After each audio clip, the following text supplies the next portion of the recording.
आज हामी जान्छौँ बुढा नीलकण्ठ नगरपालिका स्थित रहेको भूकम्प स्मृति पार्क साथै श्री सिद्धेश्वर महादेव मन्दिर।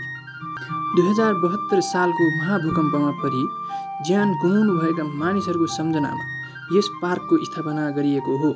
यस पार्कमा मानिसहरूको आवत जावत निकै बाक्लो रहेको छ।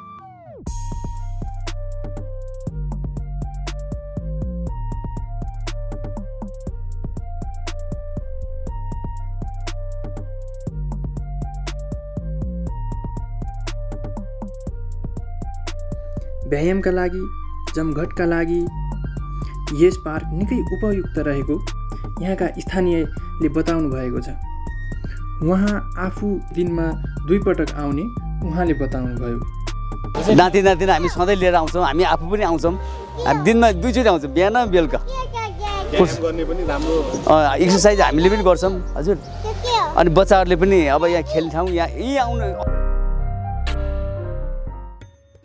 अब हामी जान्छौँ यही नगरपालिकामा रहेको श्री सिद्धेश्वर महादेव मन्दिरतर्फ।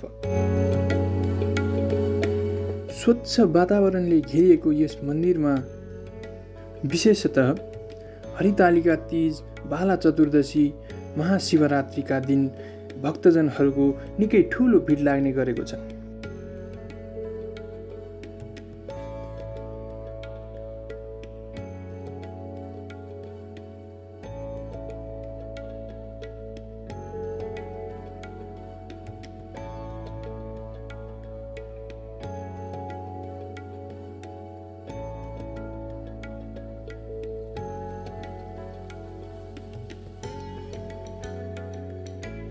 यस मन्दिरमा भजन कीर्तनका लागि छुट्टै ठाउँको व्यवस्था गरिएको छ।